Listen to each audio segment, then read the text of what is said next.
2 times ever where the girl hasn't finished. One of the times was with a lesbian, so that's fair. Oh, damn.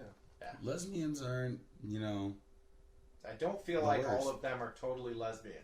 They just... No, what's funny is going into that though, if I knew a girl was lesbian, I think that would enrich the mindset, the chemicals in the brain of that experience. It's almost like, and this is really fucked up to say for the whole dog perspective, is like when a girl has a boyfriend but she's willing to like go that like fuck everything she believes in for you. Same thing with the religious beliefs. It's almost like, they're so stick to their guns, but when they let their guard down because because it's you. Yep. I think the lesbian concept, that just makes you want to nut that much faster. Hell and yes. that's the shit of it is, dude. Hell is yes. that as a guy, I'm thinking about unicorns, fucking Skittles, and I'm fucking bitches. Trying to think of anything else I could fucking think of. Grandma titties, like anything I could do to last longer. But I could feel the minute that I let my guard down in a sexual situation, it's like I got 5 punts, and that's all you can get at me.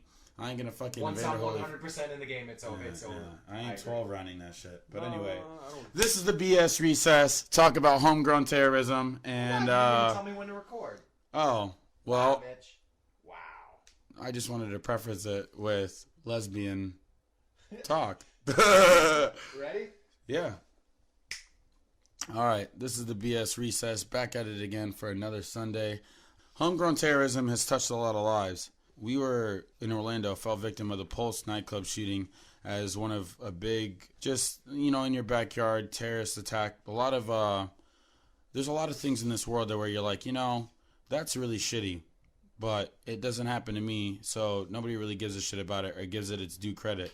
This actually happened in our backyard. It's closer than ever. Like, we see things on the news, crazy shit on the news in Florida, like people getting eaten by alligators, people having domesticated tigers that they thought were domesticated get out and eat children. Zombies eating people's eating faces off of but everybody's like, that's not in my area, so that doesn't happen to me. And we are all in the greater Orlando area, and that shit was real, man. Oh, yeah. People lost their lives because of the fact of them being who they were and what they believed in. And regardless of how I feel about the LGBT community, somebody got gunned down for something that they wholeheartedly believed in and what they represented, and that's wrong.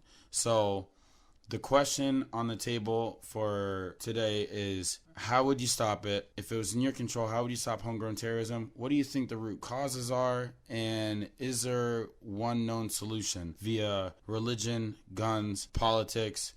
Let me see what you got. Man. Yes. Well, homegrown terrorism is something that has been deeply rooted in early stages of just America's existence. And it's almost, to ask that question, how will you stop it? It's just a piece of the culture. It's something that, is inevitable at this point. Well, we'll see, throughout the years, different scenarios of people playing out some of their mismanaged emotions amongst their peers. And it's just one of those things, it's just very conflicting. It's conflicting to answer, but it's even conflicting to wonder, where did this mind state come from? But we know where it came from, It's here in America. We saw it during the civil rights era, black churches being bombed. We saw it in the early 1920s here in the South, where they went on a month streak of public hangings. So these are just a couple of demonstrations of homegrown terrorism. And then even more recently, you had the Pulse shooting. You had the shooting that took place in Connecticut, Sandy Hook. We also had the incident that took place in Colorado, Columbine, with the young children. And they were older than me at the time, but now I'm a grown, seasoned man. I could sit back and look at them and not really have such a biased perspective, but just try to kind of understand they're not solely responsible for their actions. But I think I'm pondering a little too much. But just to answer the initial question, how can we stop it? I say it starts at home. It starts with love, affection, attention. These are the things that help mold a relationship and keep things in place. And the fact that many people forced out into this world not knowing who they are, but knowing what they want to be, and knowing that what they want to be is an embrace. It influences these violent acts, and innocent people ultimately lose their lives. Christian? Homegrown terrorism, let's see. Through all of the events that have happened with homegrown terrorism, there's been not a direct correlation, but there have been leads and links and ties to multiple aspects of not having enough emotional support, religious extremism, extreme political idealism. It's the kind of thing that, like, it's like Devin said, it starts at home. Like, the product of your environment will in the end kind of have a direct effect on what happens in your life. Like, if you live around people who are just nothing but racist, nothing but like religious, speak against LGBT people or black people or any kind of other race or anything, that's all you're gonna know. So, and depending on your environment, like whether it's a violent environment or not, that's all you're gonna know. So when you grow up, you're gonna project those feelings, those emotions, those things that you learned as a child onto the people around you. And if people don't accept that, you're gonna get angry, you're going to get emotional, and that's going to have an effect on what happens to you at a certain point. Are you going to break at this point and try to speak out and try to show people an example of what the world's supposed to be? How do you stop it, though? Do you stop it? I mean, I don't have a perfect solution on how to stop it. What could we do is we could educate more on guns. We could educate more on the factors that go into it. We could show people that love, appreciation, accepting, like, just accept one another. Like, we're all gonna have our differences, but if you find some common ground, you can still show love to somebody, even though you're completely different in one aspect, but you're similar on one aspect. Go off of that one similarity that you have and just become good friends with that person. Become good friends with strangers. Go out and say hello to somebody. Say, have a nice day, or how are you doing? Just like the small acts of... So you believe that we need to change our views as a society and how we go about interacting with each other? Yes, because like the majority of the time, people just ignore the existence of everyone around them. It's all about them. It's their personal bubble. If you break out of your personal bubble and you connect more with the society that you live in, I feel like that would have a more positive effect on not only just people in general, but like the people who suffer from depression and crippling anxiety, and those who are so introverted that they just don't want to leave that space because that's their safe space. If they just stay in there, eventually they're either gonna get to the point where they can't take it and they break out and they do something drastic, or they'll just break away from being that introvert and become an extrovert and just kind of like try to reach out, and before they get to that breaking point, they'll see that if they don't do something about it, something bad's gonna happen. Okay. How do you put a stop to it? I agree with everyone before me. It definitely starts at home, 100%.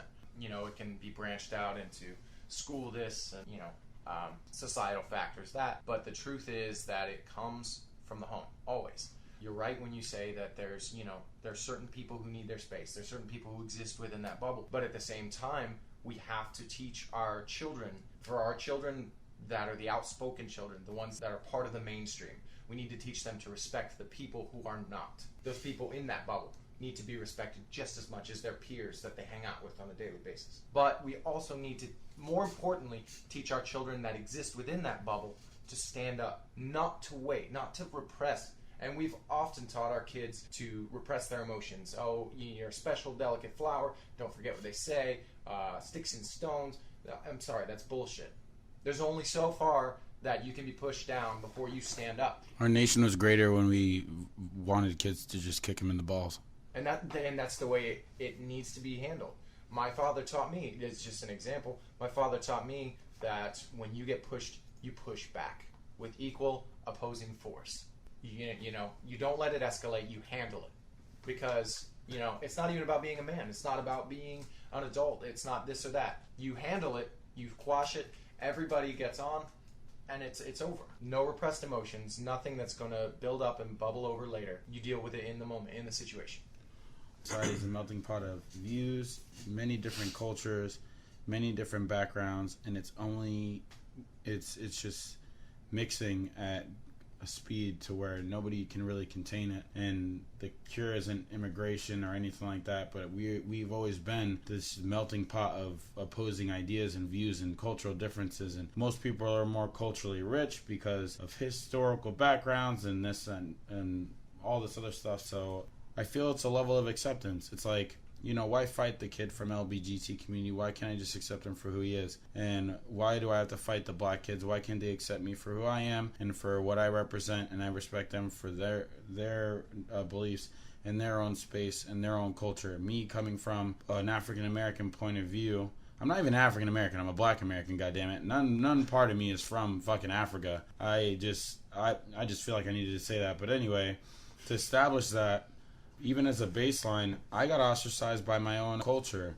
or what was seen to be my own culture. You know, I grew up very mixed in a Spanish household, and I never really related to a lot of the predominant black stereotypical, I guess, ways of going about things, ways of speaking, upbringing, respecting your mom, getting hit with switches, and all these, I guess, cornbread, Tyler Perry, black things. Like, even when I see those movies, it's interesting to me to watch because that's actually kind of what was supposed to be my life, if you will. I mean, that was supposed to be my upbringing, but foster care system, different cards for me, and I saw life through different eyes. I got ostracized by the black community, and I fought against it a lot. I fought against being called the N-word, being grouped in with other black people, and that even that own hate from your own community. And there's Caucasian kids. I know that there's different cliques in the Caucasian dynamic. There was in our high school, there was the emo kids, the country kids, then you had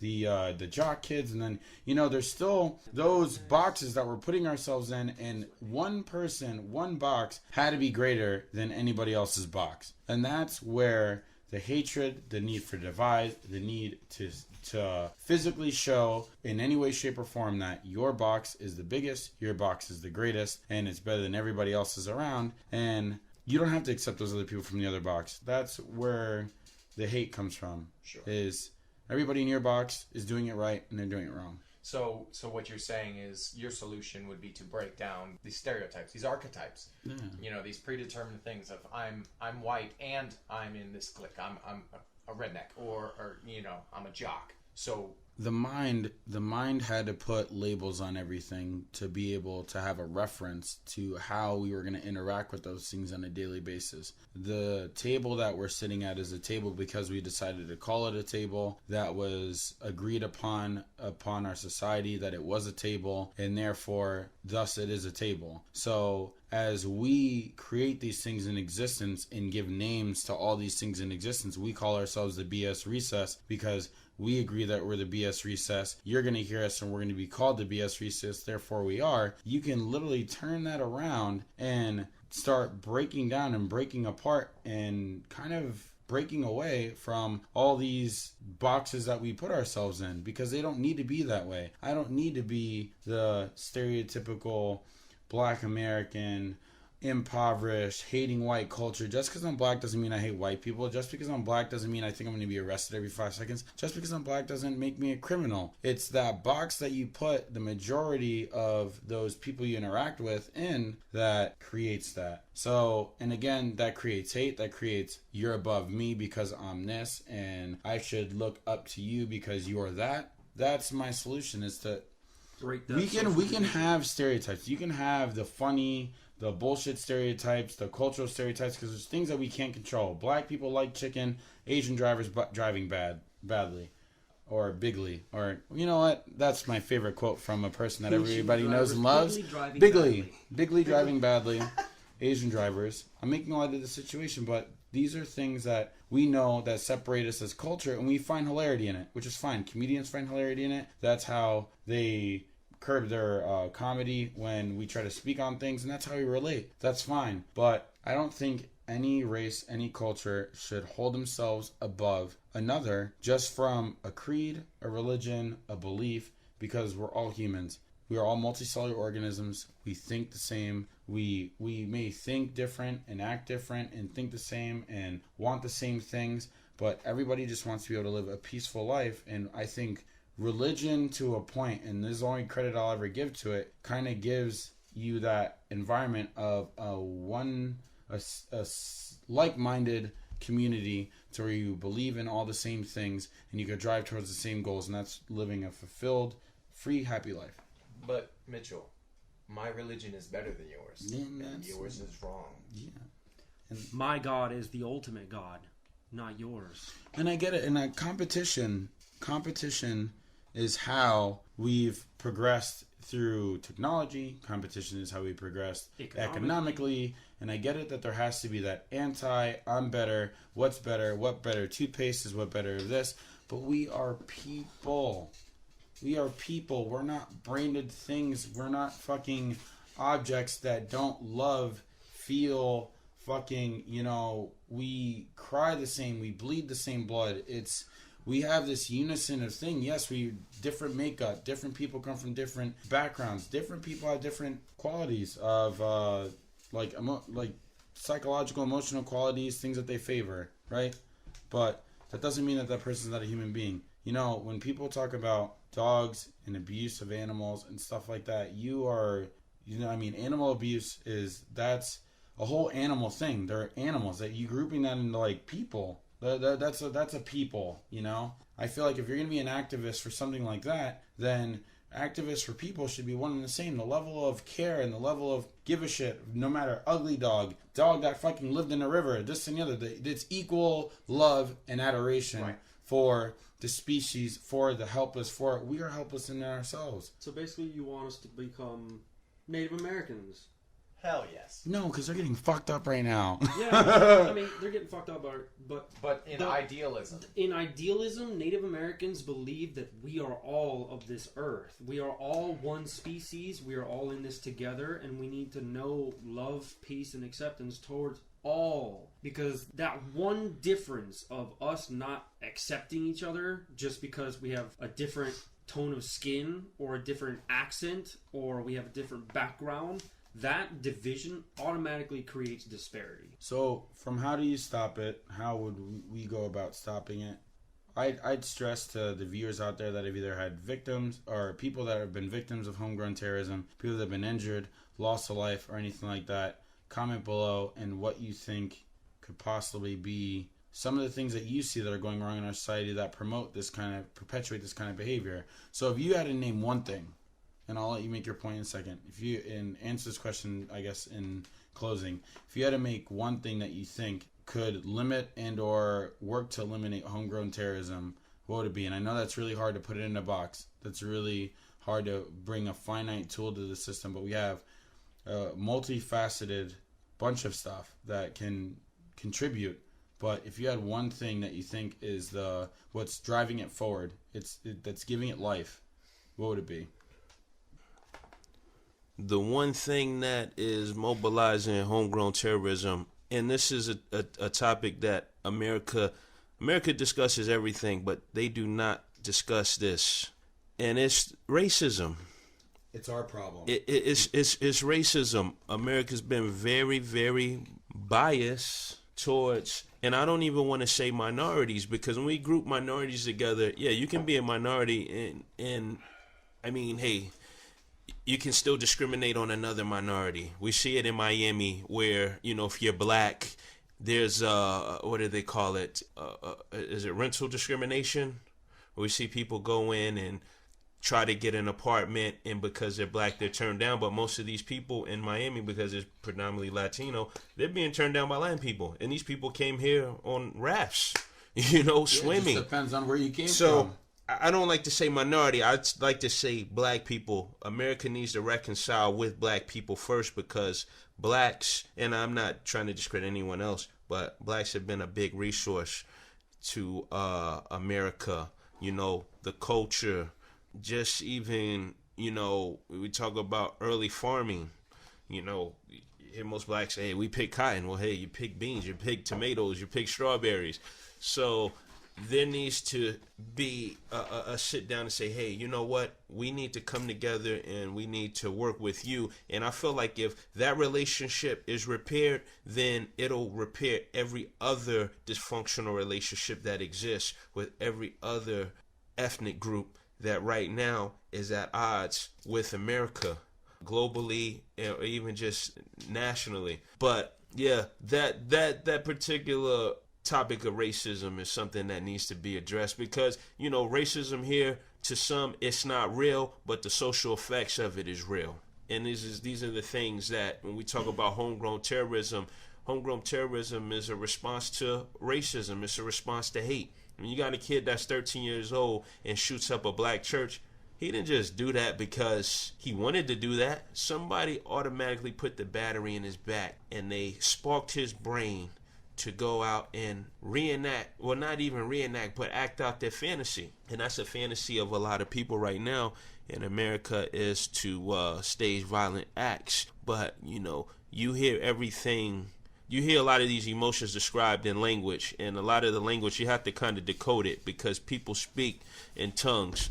But that's how we end homegrown terrorism, is when we actually take accountability and say, hey, you know what? America has not functioned as a country of fairness, as a country of embrace. It's been a country of hate. And yeah, we need to own up to our faults.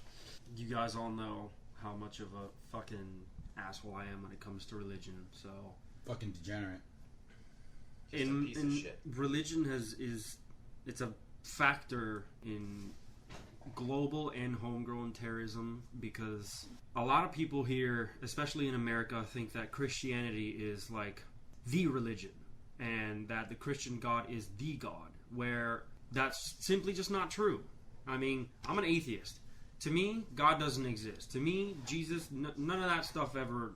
Like, you've got stories from fucking dudes who told the story orally for 50 years, or however long it took for them to tell the years. Then they wrote the story. Then the story was rewritten, translated, rewritten again, translated again, rewritten, translated again, and then rewritten. Kings and queens were given the Bibles to pick out what they wanted. That was rewritten. Somebody stroked on it, smudged the paper, rewrote the stroke, rewritten. So religion is a big thing in America, because it's like if you're not a religious, if you're not a good Christian, you're going to hell. And in terms of other religions like Islam and Buddhism, Judaism, like they have their extremisms too. Like there are extremists everywhere. Extreme Buddhism just doesn't compute to me. But yeah, no. You meditate like a motherfucker. Or else. Yeah. Islamic extremism. I can't even think. Islamic extremism is a thing. Christianity is like Christian extremism is a thing too. Yes. There are extremely violent Christians out here who want nothing to do more than just to kill anybody who doesn't believe in their God. And your name is Christian. You're already violent. But and it's like that is a deep-seated thing. Like you are taught when you are a child, you are indoctrinated to believe that this God is the God, and anybody who does not believe in this God deserves to go to hell or deserves to die. And that is a big problem. Like on top of racism, like the religious extremism, it's a huge problem, and it contributes to a lot of the homegrown terrorism that's happened. Like there have been super strong right-wing Christian men who have attacked black churches who believe that like they're just lesser people because of their color and of their religion. Like it happens all the time. We don't hear about it because the media don't profit from it. That's the bad thing. That the whole issue is profit. So, steps to stop it, other than what these fine gentlemen have said, and other than what we said before, and what I said about teaching your children to respect one another, and also to understand how everybody operates, I would say teaching not only our children, but teaching each other how to channel aggression is a huge stopping factor. Because this is a snowball effect. We're seeing more and more and more of it, especially when it does play into the media. Columbine set that bar really high, and you could be on the cover of Time magazine. So, but teaching our kids and teaching our friends, teaching our family how to channel that aggression, whether it's into arts, whether it's into, if you want to get into different martial arts, different things to push that aggression out in a way that is beneficial for you, is profitable to each other, without a doubt would be my number one way of preventing. It's prevention. We have obviously a diverse group of solutions and thoughts of how it began and how to end it. We have everything from it's a racist issue, it's a racism, cultural racism that we've had for a while in America, the bias of one elite race preying on another seen as non-elite or inferior race. Then we have, from Christians' perspective, it's definitely more religious based, and religion is the perpetuating factor of this homegrown terrorism and exploiting our indifferences as people. Christopher obviously just highlighted the fact that, it's model misbehavior, it's aggression issues, it's this, we have a lot of anger. Where people we're angry, no outlet. and there's just no outlet. There's no. I mean, when we fuck around and talk about safe spaces, I don't like the idea of safe space. I feel like if you're a pussy, get your ass handed to you. But I come from a place where that's just the way it is. But where you found solace is, in family, in a place where you're recognized and you knew your identity. And I feel like bringing all this together and how this. And drilling it down to the family aspect of how all these things play a part, if you don't have any identity at home, then who are you? Your parents don't engage with you. Your brothers, your sisters ostracize you as the natural way of being growing up in a home with multiple siblings. Who are you? You don't know who you are. You don't know how you need to be. You don't know how you want to act. But you know where you get it from. You're going to pull it from family. You're going to pull it from culture. You're going to pull it from your outside resources. And I hate to say that. In America, we don't have a lot of, not everybody's in a great place where their outside resource is actually the best thing for them. Sometimes the inside resource is actually the best thing for them. But their inside resource is fucking pushing 50 hours at work just to make ends meet. So we're going to hit this on another note. We're the BS Recess. Please let us know what you think. Give us your thoughts. Round robin of any questions that we want to pose to you as of right now. I asked everybody to kind of formulate a question on what they believe that we want to hear from you as our audience for right now as we grow to expand. But whatever you say, we'll respond to in our next podcast. And I would love to hear what you have to say. Any opinion is valid. And if you're going to troll us, then I'll respond to that shit too. Anybody have any questions? Anybody? Paul? I do. Yeah, go ahead. Do you think, as an audience, as an individual, that the role of the media and how it pays homage to these individuals contributes to the increasing amount of domestic terrorists? Or is it a sign of our times and just a reflection of our society as a whole? If you were president for a day and you were tasked with one task being president for a day, and you're tasked with homegrown terrorism, you've had 4 national terrorist events happen all in one day, and now it's just a highlighted, erupted thing. How do you go about stopping it? What is your first act of business? You're president. You have a cabinet. You have Congress. You have the people's ear.